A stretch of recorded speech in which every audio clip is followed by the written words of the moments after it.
ulama yang kayak Hikam tuh pernah ngarang kitab tuh saking syukurnya entah saking angkuhnya terserah ngomentari.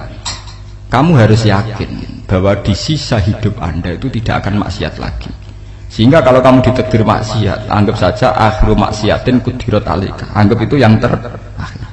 Siapa yang menganggap mohal bahwa dia tidak akan dosa sampai mati, berarti menganggap Tuhan itu lemah.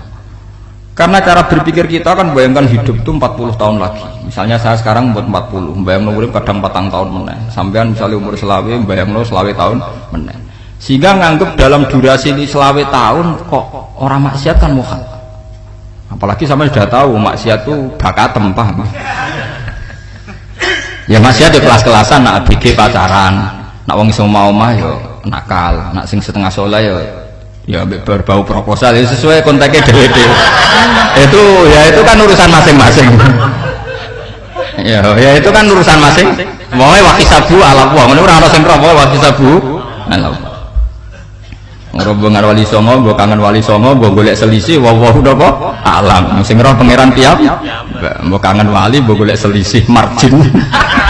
Niku semoga wawahu napa alam. Ya itu kan urusan jenengan mbek pangeran, mboten urusan kula. Tapi tetap saya sebagai ulama mengingatkan, niat itu ditoto. Begini, ulama dulu tuh ngitung hidup itu hanya 2 menit 2 detik, sehingga dia ya gampang saja. Kayak imam, kayak kanjeng Nabi itu, ya Rasulullah kenapa tidak menyediakan makan untuk besok? Loh, saya itu tidak yakin kalau hidup saya sampai besok. Ya sudah begitu cara, ya sudah tenang saja. Kalau sampean kan bayangkan hidup 4 tahun lagi, 5 tahun lagi, sehingga arah mangan di wedi tenang. Padahal bolak-balik zaman cilik arah mangan tetap wedi. Jadi cara berpikir Nabi itu begitu.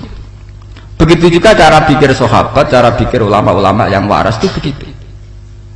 Loh, saya itu pernah melarat di Jogja zaman pertama merantau itu. Kalau santri saya bilang, Gus kok tidak punya beras nih, tapi apa yakin nak sesuk urip palu. Kue butuh mangan sesuk, anak sesuk ijek nopo. Cara berpikir ulama itu begitu. Sehingga melihat maksiat juga gitu. Alhamdulillah aku ijek urip 1 detik, 2 detik, 2 menit, sehingga hidup. Dan itu sudah cukup untuk lafadzkan la ilaha illallah. Makanya kata yang ngarang Hikam, betapa murahnya Allah. Surga itu hanya bisa dibeli dengan 2 menit. Karena surga itu senilai la ilaha illallah. Miftahul jannah la ilaha illallah. Itu cukup 1 menit. Berarti surga itu regane mau 1 menit. Dan karena dia nganggap hidup itu 1 menit ke depan la ilaha illallah, ya sudah. Dia ngitungnya hidup itu per menit. Kalau sampean kan enggak, per 10 tahun, per 20 tahun. Sehingga kriminal betul, cara pandang sampean itu kriminal betul. Sehingga bayangno kudu di dhuwit, kudu di bojo, nak kiai kudu di pengaruh. Nah kalau saya enggak, saya meskipun tidak sehebat itu, tapi mewarisi keilmuan mereka. Jadi misalnya saya jadi ulama, itu bayang di santri musito Islam pokoknya ke Ahmadiyah ya gitu saja. Ya pokoknya sudah gitu. Orang bayang santri yang kelambinan takwa khusyuk salam tempel, demen gelo, demen apa? Lo tanyakan santri-santri saya itu mungkin belum pernah nyuri saya bikin kopi, bisa dihitung. Karena saya itu sederhana saja. Misalnya saya pergi dari Jogja, ini yang nyata saya alami. Bayangno bojo gue semaca, gawekno kopi, buka no lawang malah kecewa. Seperti umumnya orang kan gitu. Semerantau ada bayangno bojo gue nyuambut, digawekno kopi, digodhogno banyu hangat untuk man, bareng teko bojone wangep kukur-kukur. Karena tarifnya dia ideal, maka mudah kecewa kalau itu tidak terjadi. Nak kula mboten, sebayangno kok Jogja pokoke bojoku cek utuh Islam. Nak sholat 5 bulan ya sudah gitu kan. Pakai standar-standar yang minimalis saja. Saya dari rumah bangun sampai ngaji ya, pokoknya melek ya sudah. Nak sholat demadem nopo, mulanya sudah gitu. Andai kan saya pakai standar maksimal, maka akan mudah kecewa. Rasulullah juga begitu. Rasulullah itu ngadepi Sayyidah Aisyah itu ya begitu, ngadepi Hasan Husain. Sehingga tidak ada cerita Nabi mudah kecewa betul. Karena Nabi bayangkan anak istrinya itu ya minimalis sekali, urusan dunia maksudnya minimalis sekali.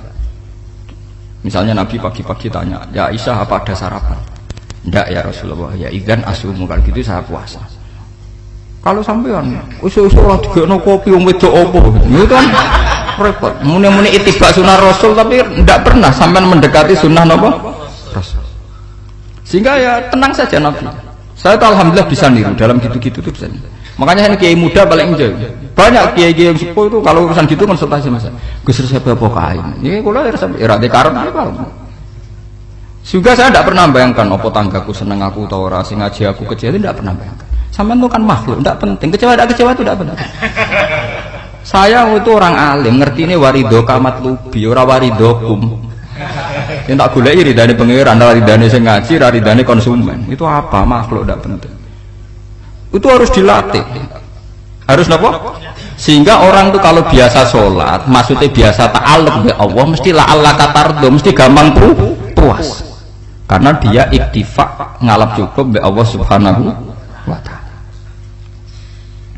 Saya sebagai manusia juga sering ditangisi istri, misalnya saya sering ke Jogja sendirian. Nah ninggalan apa? Ninggalan ibu milih pengiran. Misalnya mati ninggalan ya paling aku mau ngapain nih suara. Paling uang nangis gue kegiatan, tak kayak gue. Bukan apa.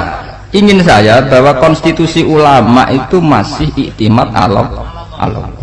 Kalau kita kan enggak. Cara berpikir kita ngaji itu ideal sing ono podium, sing ngaji kelaminan takwa kabeh, ketunan kaji kabeh, diluk kabeh. Kita kan pakai standar-standar yang dengan asumsi kita.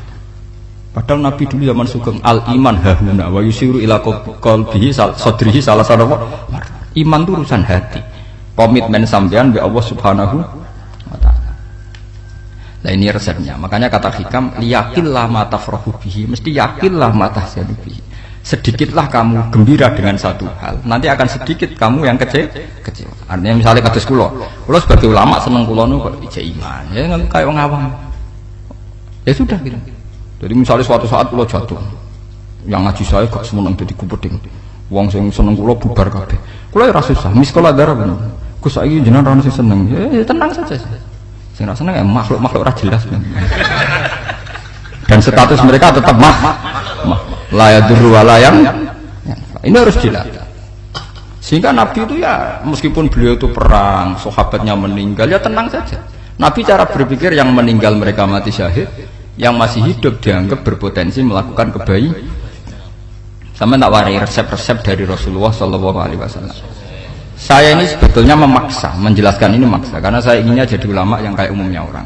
Tidak ideal amat, tapi kan saya ditakdir ilmunya itu ideal, jadi terpaksa saya jelaskan. Tapi kalau perilaku saya tidak akan ideal. Soalnya ngawur, saake mari kufuri pengiran nganggur balik cerita.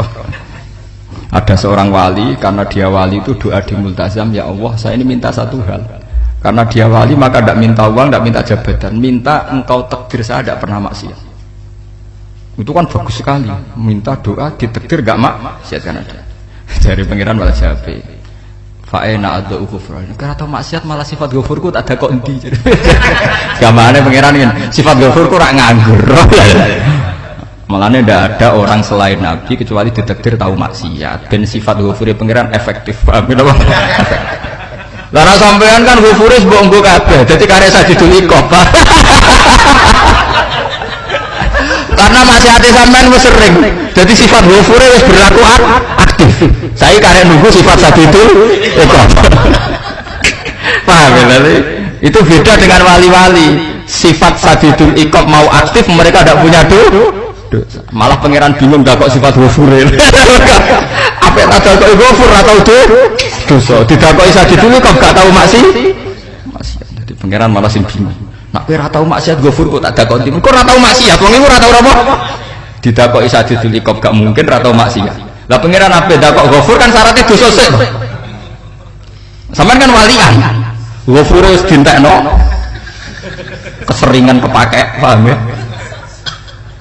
Karek nopo? Karek sadidul iqab. Ya itu memang standar Tuhan. Semua Quran itu kalau nyeritakan gitu. Nabi ibadi anni anal ghafurur rahim. Kawulaku ceritani aku ghafurur rahim, tapi yo ceritani wa anna adzabi wal adzabul alim. Jadi nabi ibadi anni anal ghafurur rahim wa anna adzabi wal adzabul alim.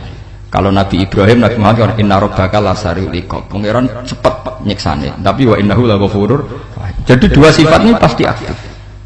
Dan tentu ulama itu senang sifat ghafur itu ya meskipun aktif, tapi mereka tidak pernah ngambil fasilitas sifat apa? Kalau baleni malih. Sehingga kayak Sayyidina Umar radhiyallahu anhu ketika beliau pertama jadi khalifah, ini cerita di kitab Hayati Sahabat.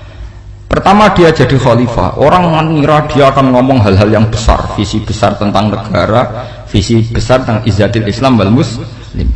Tapi ketika Umar pertama pidato begini, ayuhal muslimun ayuhan nas, ana, dari kata Sayyidina Umar, ana hulamun min bani Makhzum, akulu min kholati, saya ini pemuda dari Bani Makhzum, kecil saya bisa makan karena bulik-bulik saya punya kebun kurma yang kalau saya memanen diopahi beberapa biji, dan itu menjadi kuti wahayati, menjadi saya bisa hidup.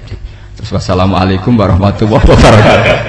Orang itu penasaran semua. Orang jadi khalifah pertama dibendem jadi Amirul Mukminin, pidatonya ngenang masa kecilnya ra kelar mangan, kelare mangan mergo buruh bulike, paham ya, ngondoh kurma terus dikai tamarote, beberapa kurma sing dadekno iso, dan itu saya pakai sampai ketemu Allah Subhanahu wa taala. Saya pakai misalnya sekarang saya mulya, misalnya kalau dibilang mulya ya ana sing nyucup, ana sing husnudzon, ana sing hormat, macam-macam sawangane, itu bodoh sekali kalau saya menikmati itu, bodoh sekali.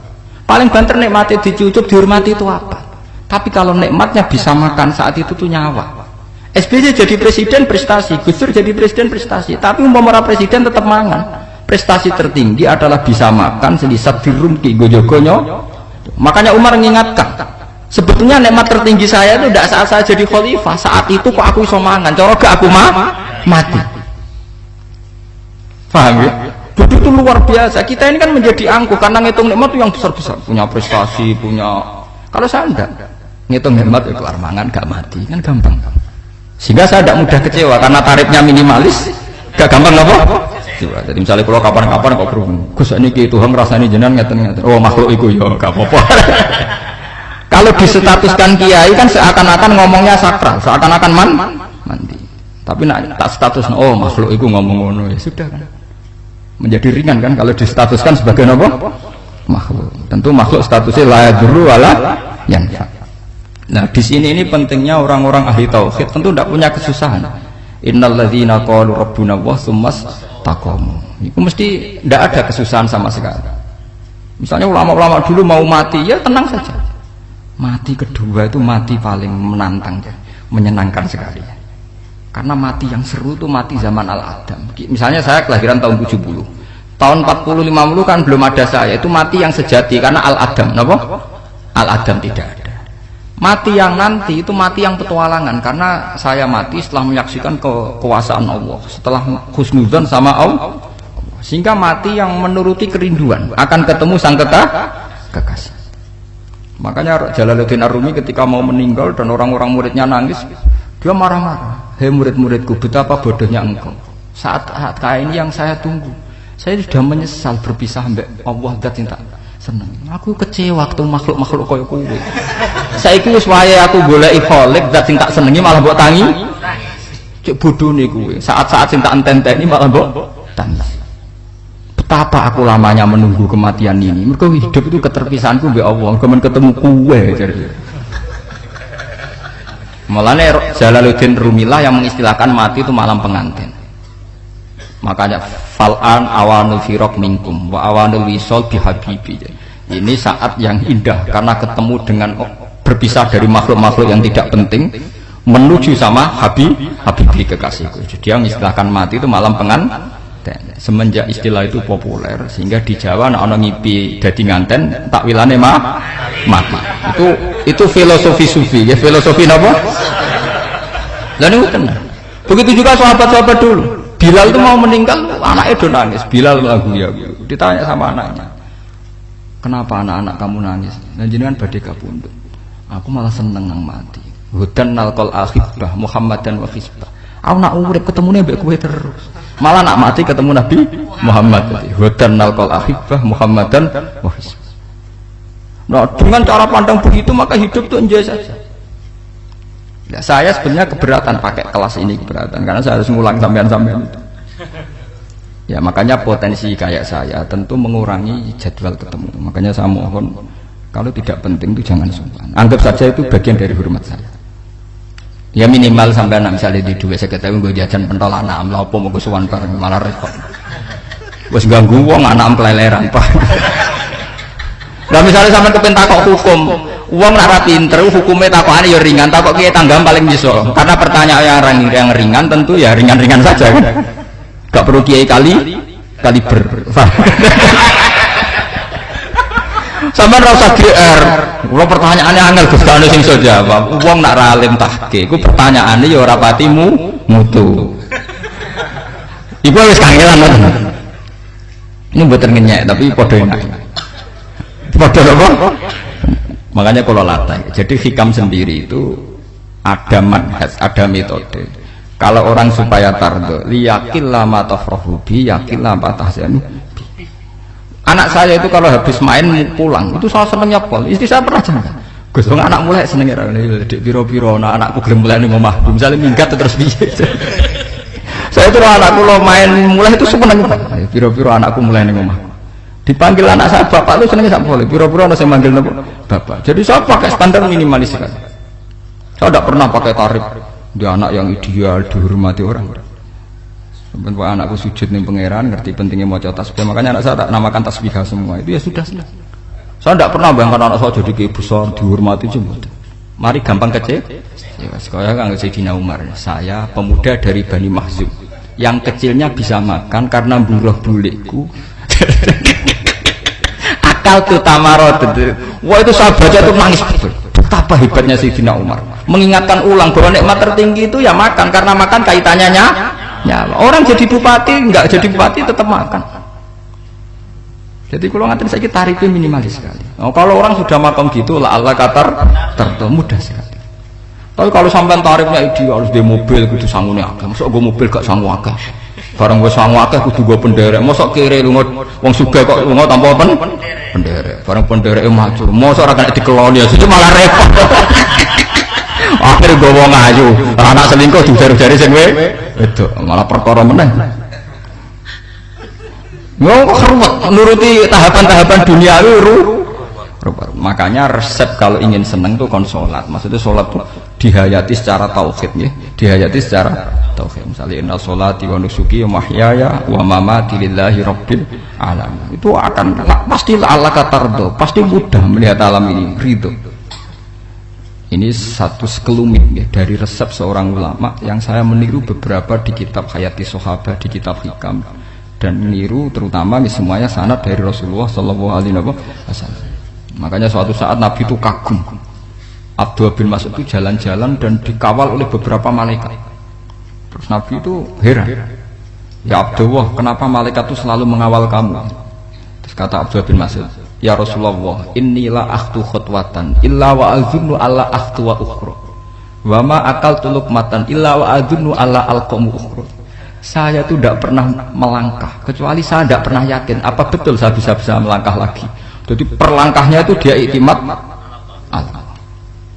Dan saya tidak pernah mengunyah satu kunyahan kecuali saya tidak yakin apa betul saya bisa mengunyah lagi. Sehingga setiap kunyahannya tetap semuanya bernada Bismillah. Semua itu atas nama pertolongan Allah. Terus kata Rasulullah, orang kayak kamu itu andaikan saya ada nabi terakhir itu jadi nabi. Jadi makanya dulu Nabi itu sering ngentikan, andaikan orang-orang kayak gitu itu ada nubuah, tentu mereka punya derajat nubuah. Jadi tidak jadi nabi tapi punya derajat nubuah. Lah orang yang cara berpikir gitu tentu tidak khawatir apa yang hilang dari dirinya, karena dia berkontrak dengan Tuhan hanya per menit per detik. Makanya Hikam punya resep al-mu'min yusiru sana Allah min ayakuna li nafsi dzakiron. Seorang mukmin yang sejati tentu kontraknya dengan Allah Subhanahu wa taala, dan dia tidak pernah ingat dirinya sendiri. Kayak sampean pas umat tapiil, Allahu Akbar, Allah Maha Besar, subhanallah. Selalu ana wong ngrasani ya ora lali, termasuk lali utange barang niku. Tapi yang jelas kan menjadi enjoy dengan dirinya sendiri. Paham ya? Menjadi enjoy dengan dirinya karena dia tidak sering punya kontrak dengan makhluk. Nah ini maksudnya Allah kan apa? Janganlah ala katarta kamu pandang apa nak sholat terus kabul kajati, apa nak sholat terus untuk duit ya bernama bermun. Karena cara berpikir iso aja nak duit ya. Dan ini resep ya, dan resep ini dari ulama-ulama yang istinad ila Rasulullah Shallallahu Alaihi Wasallam. Karena kalau Nabi itu memang cara pandang begitu. Aisyah itu pernah ditanya, ya Aisyah, saya ini ingin makan, apa daging yang dari sahabat ini masih? Wah ya Rasulullah sudah habis karena tak kasihkan tetangga. Itu Nabi tidak marah-marah, malah bilang, kamu benar Aisyah, kamu keliru, yang kamu kasihkan tuh yang masih. Kau nak daging dipangan dewe kadang nuruti nafsu, nak dikekno wong sedekah nuruti perintah pengen. Jadi Kanjeng Nabi beneran Aisyah dagingnya ijek. Mongko ana tiyang kok malah ijek, sing mbok sedekah malah sing ijek. Cara berpikir Nabi itu begitu. Tapi tahu-tahu disederhanakan sunnah Nabi ya serbanan. Lah itu kan ya memang itu bagian dari sunnah Nabi, tapi sunnah seharga 10.000. Paham ya? Ya monggo mawon sampean sunnah Nabi serbanan gitu, tapi itu sunnah yang bisa dibeli dengan murah. Hakikatnya sunnah Nabi itu rata-rata bentuknya perilaku. Napa? Zaman delok dawuh Aisyah tengene tiba berjanji, kana khuluquhul Qur'an wa shimatuhul ghufran yansahu lil insan wa yafsahu fil ihsan wa ya'fu 'anil dzambi idza kana fi haqqihi wa sababi. Kana khuluquhul Qur'an, Nabi ku akhlak dasare wis kaya Quran plek. Urusane akhlak. Wa shimatuhul ghufran, ciri utama sifatnya Nabi gampang nyepuro. Yansahu lil insan, dan Nabi punya niat baik pada seluruh manusia. Wa yafsahu fil ihsan, sering melakukan ihsan. Lah nek sunah Nabi ngoten kan luwih sering kula Quran ya wis hafal mulang. Wasimatu ghufran kula gampang nyepuro, sampeyan ngaji angop ya ora tau tak amuk. Yang sahulil insan kula bedina nasihati tiyang mulang. Wa yafsahu fil ihsan, ihsan tak gawe gampang. Kula mulang ya ora tau gawe tarik. Kudu sakmene kudu podium kudu wong dilo ya ora. Pokoke anggere ke Ahmadiyah ya salat madhep ngulon ya sudah. Loh itu kan dawuh Aisyah ketika ditanya kaifa kana khuluqu Rasulillah, dan itu semua dijawab oleh ahwal, oleh sebuah perilaku. Tidak ada Aisyah jawab nganggo atribut. Oh Nabi itu jubahan serbanan, tidak ada itu. Memang itu sunnah ya, saya aku itu sunnah, teman jangan salah paham ya. Tapi itu sunnah yang tidak dijawab oleh Aisyah, sunnah yang sampean jawab sendiri. Paham? Aisyah yang istrinya Rasulullah ketika ditanya kaifa kana khuluqu Rasulillah, beliau jawab kana khuluquhul Qur'an wa simatuhul ghufran yansahu lil insan wa yaftahu fil ihsan.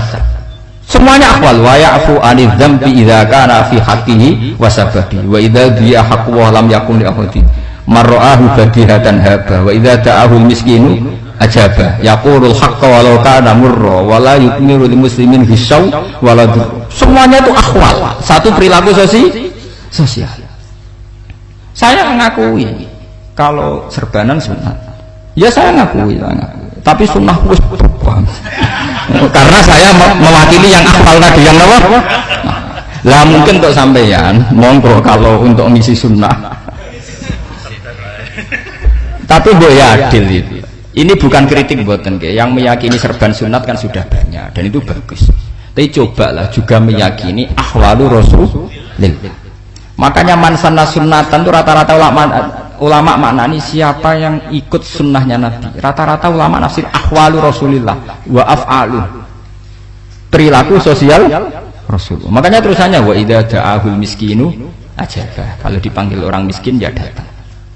Ya maksudnya ada harus orang miskin manggil pas resepsi kawin boten. Misalnya ono wong melarat kuwi di sepeda motor, wong melarate yo ngeterone puskesmas ya mbok terno. Wong melarat loro yo nukono misale apa minyak kayu putih mbok tekani. Ora kok ngerti-ngerti mbok ngurusan walimatul urus sing wajib piye lho. Payah. Lho lan wa idza dal miskin ajabe ora ono hadise urusan walimatul urusan boten. Kalau orang miskin manggil ya dalam riwayat hadis ya Nabi sering dipanggil orang miskin, ya Rasulullah mbok datang ke rumahku ada apa, terus ya Nabi saya itu ingin rumahku sing elek jenengan nate salat teng mriku. Ya Nabi datang ya salat saja ya ora jamuan. Fi ayyi makanin aradta an usolliya fi, kamu di tempat mana kamu seneng saya salat teng mriki ya Rasulullah. Ya Nabi salat. Sing ngundang ya waras pisan, kenangan mek Nabi kok mae dienggo salat Nabi. Ambean tahu tanggung kiai kon salat. Kon mromosekno anakmu iku paham. Kiai dongakno nggih kersane ketampi PNS. Padahal kiai ini dhewe anake ra PNS. Kalau dulu kan sahabat ngundang Nabi itu ya gitu. Ya Rasulullah, saya itu ingin sekali engkau sholat di rumahku. Fa'atakhidahu musollan. Kemudian tempat yang pernah engkau sholati mau tak pakai musola pribadi. Makanya masjid Kiblaten itu rumahnya sahabat. Karena dulu Nabi pernah sholat di satu tempat, adalah ono perintah tahlilul kiblat itu di rumahnya sahabat. Itu sahabat dulu itu kalau ngaturin Nabi itu kenanya ingin Nabi pernah sholat di situ. Nah, ilmu ngeten ini mentek. Ya, untungnya nonton kulo, jadi ono sing eling-eling ya, Pak. Teman-teman kudu syukur ya, artinya syukur ya. Orang kayak saya itu tidak usah sampean dikte-dikte ngikuti hukum adat. Kalau ngoten sampean gelo mergo kula ora iso teko, kula ya gelo perkarane ulama kok mbok atur. Makanya saya sering guyon cerita, saya itu kalau di pasar Pandangan dulu tuh anyaran boyong sering di pasar, ditanya sama Gus wong alim kok ning pasar. Piye? Aneh to. Ya aneh kuwi. Aneh piye? Bodohnya wong alim. Kadang masyarakat tidak sadar keanehan dirinya sendiri. Mereka enak saja merasa kalau orang alim ke pasar itu aneh. Mereka tidak sadar orang bodohnya wong alim ya aneh. Enak saja mereka mikir sepi. Paham ini supaya sampean la Allah kan apa tar. Makanya untuk Rasulullah, Nabi itu sering ngendikan nek ana tamu hormati.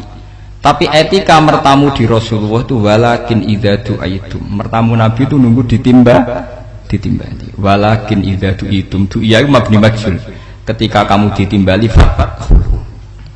Jadi ya ayyuhalladzina amanu la tadkhulu buyutan nabiyyi illa ayyudzana lakum.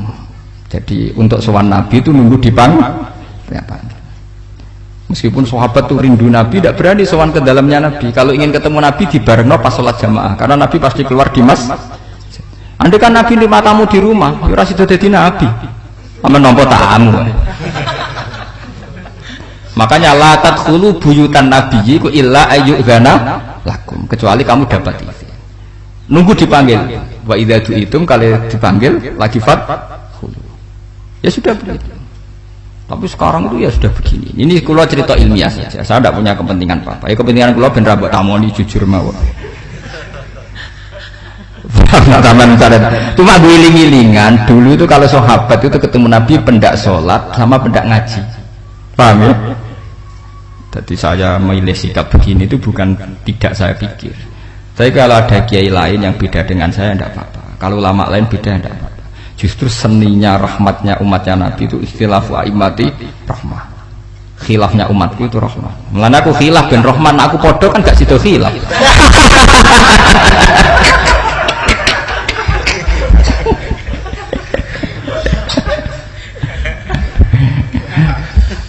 Dasar buat khilaf. Jadi sebetulnya jelas ya ayyuhalladzina amanu la tadkhulu buyutan nabi la yudana lakum la ta'amin ghairu nazirina inna walakin idza du'itum. Kalau kamu nah, padahal setelah tidak ada nabi tentu yang mewarisi nabi adalah ulama. Ya minimal itu ya ulama itu pokoknya kulo kenangan panjenengan yang ngaji misalnya.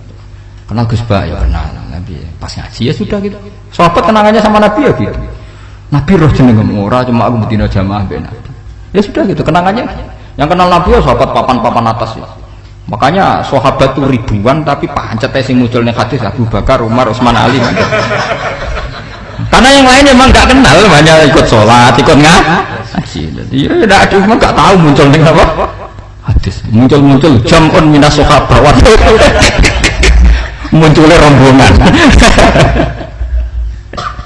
Ya karena mereka kenalnya Nabi ya benda sholat benda apa? Ngaji. Paham gitu. Terus niki kula suka di resep liyaqil lama tafrahu bihi, mesti yaqil lama tahzanu bihi, supaya sedikit sekali yang bikin kamu senang, maka akan sedikit sekali yang bikin kamu Jadi misalnya kita bayangno bojo ngoten. Bojoku alhamdulillah ta Islam nak sholat madhepmu. Jadi misalnya roh cerewete, roh judese, roh kukur-kukure mbek angop tenang. Tenang. Mereka jais tenang karena tarifnya ini jajal misalnya tarif bojo kudu senyum teko wis maca bareng roe teko waduh waduh dari hikam gampang. Makanya hikam itu punya cerita suatu saat seorang raja itu dapat kiriman gelas keramik yang indah sekali dari Zabarjat terus bertatahkan intan pokoknya serba mewah. Raja itu senang sekali. Ketika tanya penasihatnya, menurut kamu gimana gelas ini? Ya gelas ini indah sekali, tapi sebaiknya raja ndak punya aja. Loh, saya seneng kok sebaiknya ndak punya. Saking senengnya raja itu tiap minum pakai gelas itu, kalau ndak ada nggak mau minum. Suatu saat gelas itu pecah, susah sekali raja. Memanggil penasihat, iya bener kamu. Kalau saya dulu tidak punya malah tahu pecah. Jadi dulu raja itu yang gelas atom gelem, gelas biasa gelem, kan menjadi bunga yang gampang kan ringan. Tapi sekarang bunganya bersyarat, kan menjadi tambah repot. Sama aku di sini untuk bojo itu asal wedok sampai sholat madem mulat wis seneng.